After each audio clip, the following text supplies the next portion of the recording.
Hey my fine feathered hiker friends, this is Little Hike Mike, and welcome back to you subscribers, and also welcome to the new subscriber. In this video I'm going to be explaining to you what we're going to be doing on my next adventure, so stay tuned. And if you really haven't subscribed yet, hit that subscribe button and also hit that bell, and that will alert you when my next video is out. So stay tuned. I'm going to get the map out, and I'm also going to do a little bit of a gear review about what I'm taking on my next adventure.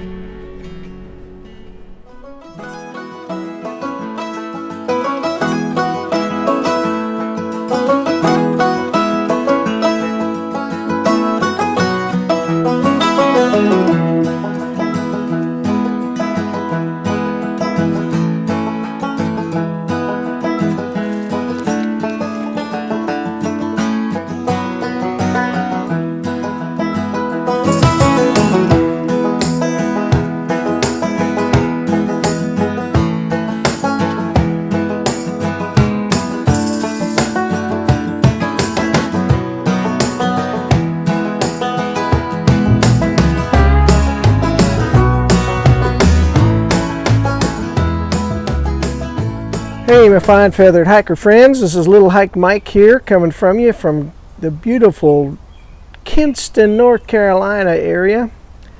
And today what I wanted to do is give you a little preliminary of a hike that I've got upcoming here starting on next Tuesday. And recently, this summer, or this spring and this summer, I've been on the kick to do some of the segments of the Mountain to Sea Trail. And I had recently completed, maybe some of you uploaded that video that I had of the segment 10 of the MST, and just recently completed that segment, which was 77 miles. And that's right about when, well, actually the second half of that was during the COVID thing happening, but before that, the first part of it was right before all that happened. So what I'm going to be doing here this coming week is I thought I would go back to the segment 1 and start at Clingman's Dome in Tennessee. Actually, it straddles the Tennessee-North Carolina border. So I wanted to give you a little bit of a heads up. I'm going to show you my route. I'm going to turn my camera around and show you the map of what the route's going to be like. And we're only going to be camping 2 nights, and we're going to be out on the trail 3 days. But I'm only going to be doing a little over half of what the segment 1 has, which is about 46 miles. So I'm going to be doing it with a friend here from Kinston, and I'm looking forward to the weather being hot, but hopefully there'll be a lot of water sources along the way. But so what I'll do is I'll turn the camera around and show you exactly where we're going to be going on the map. Alrighty, I've opened the map up, and what I'm illustrating to you here is the eastern side of the Great Smoky Mountain National Park and some of the adjacent areas. You can see there's an Indian reservation right along Route 441 or Newfound Gap Road. But I'm going to zoom in and kind of show you our final beginning of the trailhead, which is the Mountain to Sea Trail segment 1, which is starting at the parking lot of Clingman's Dome. So in order to start here, and then we're going to be ending way down, let's see, here where my finger is, let's see, we're going to be ending right there, okay, at the Oconaluftee Visitors Center. and that's right along Route 441. If you go just to the south of that, you get into a little town called Cherokee. And Cherokee is part of the Cherokee Indian Koala Boundary Reservation, which is, you can see the boundaries right there. They go up here and then down along there. Okay, so and then and this yellow orangish line is the Blue Ridge Parkway. So if you just want to drive along the parkway, you get to see some really nice views from there. But that Blue Ridge Parkway is part of Segment 1, and I'm not going to be doing that part just right now. The total mileage that from Newfound Gap over here to the Okalufty parking area is around 25 miles. So let me give you a little bit more of a detail about what we're going to be doing. So once we get onto the trail here, which is right at the end of the parking lot, and head right up there to Klingman's Dome. We'll probably stop there, take in the sights and everything. You get on the Appalachian Trail, and the Appalachian Trail is heading I'd say northeast to north directions, goes up through Collins Gap to Mount Collins, and then there's the Mount Collins Shelter, which is right there. And what we're going to be doing is making a hard right and getting on the Fork Ridge Trail, and we're heading southeast now. And the little icon right there for the campsite 53 is going to be our first stop, our first night. So that total area, that total section from the parking area is going to be right around 9 miles. And then the next morning we'll get up and we kind of intersect Deep Creek Trail, I'm sorry, and we take it and we run right along the creek all the way south, due south. We pass quite a few camping areas, and right at this junction right here, Martin's Gap Trail, we make a hard left and we continue around down that trail. And if you can see the color in this map, it's green, that trail, and that is also designated as a horse trail. So heck, we may see a few people riding horses along the way.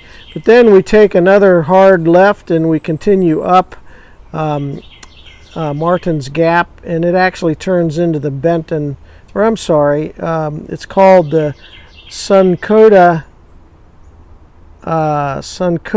Ridge Trail. It turns into the Sunkota Ridge right there, and we head north, and it is actually the Benton Mackay Trail also, and then it heads a little bit more east, and then we wind around down to the Newton's Bald Trail, and that other camping icon right there is the second night for us. And we'll continue along that, and we hit Mingus Creek Trail. We make a hard right and go down Mingus Creek Trail, and then we wind around heading east again to right here to the Okalufty Visitor Center again, where our truck will be parked. So we intend to do that in 3 days. I think we're breaking it up nicely, trying to not do real hard miles for this segment, and then we'll come back and do the final 20 miles and walk along the Blue Ridge Parkway then to finish that first segment. But what I'm going to do next is I'm going to show you what's in my pack for this trip, and I'll give you a little idea about what I'm carrying and what the weights are, and go from there. Hey everybody, what I'm showing you is what's in my pack and what I'm going to be carrying on segment 1 of the MST to get started. And I'll start off with my pack. I got this pack from a company called St. Elmo's Fire Quilt Company, and they do make some good pack material. So this pack is made out of some sort of sil nylon, heavy duty nylon, and it is water resistant. I can't say it's waterproof, but the pack only weighs 18 ounces. It's a frameless pack. And then inside of my pack, I'm going to be carrying my sleep system. Is going to be the Outdoor Vitals lightweight 18 ounce. It's about a 30-degree quilt. It's very nice quilt. I really enjoy that quilt. And then we have the Nemo Tensor insulated sleep pad. And I got the 25-inch because I like to have those little extra inches on my side. And then I've got the Outdoor Vitals pillow. And then I have a 2-man tent. That's the 3FUL Lanshan 2 tent, and that served me well. So that's my big 3 right there. And then down here I got some various and sundry things. I have a first aid kit. I have a kit that houses has some fire building and repair equipment in it, sewing equipment. Got my hygiene pack right there. And then here I've got my trowel, only weighs 0.67 ounces, and toothpaste and toothbrush. And then I have my Sea to Summit food bag with my hanging line in bag that I'll have in that. So I'll put my toothpaste and everything inside that along with my food. My cook system is right in here. I'm going to be using a little stove, and also Snow Peak's 600 or 750 milliliter pot. And then I have a pouch that was homemade with a Sea to Summit spoon that I'm going to be eating with. And then I have a pack cover right here. And then I'm going to get into my water. I'm not sure if I'm going to be carrying an extra full liter of water or not. I'll have to make that determination as I go, but this is typically what I carry along the trail. I also have a pee bottle, so I don't like to get up out of my tent at night. I'll just pee in that. And then there's my extra clothing bag, just carrying a few extra things because it's going to be pretty warm. My water filtering system, I have my CNOC bag, and then I have my Sawyer squeeze and some extra parts in that. For my camera, I use the Apple iPhone 11 Pro, which I'm holding, and then also I'm going to be taking this tripod with me. And this little item right here is a little rolling ball, just in case I get cramped up. And this is my navigation equipment. I have the Garmin InReach Plus. Plus I'll be carrying some a copy of that paper map that I showed you, and I also want to carry a compass because just in case. I'm probably packing some of my fears, but I just want to make sure that I have good navigation just in case the electronics fail. I do have the MST guide here also, and then the guide, I have also a section of that map that I showed you take along with me. For my recharging, I have some battery cables, iPhone charger, and then I've got a 10,000 milliamp Anchor recharger. And then for my nighttime light, I have the Night Core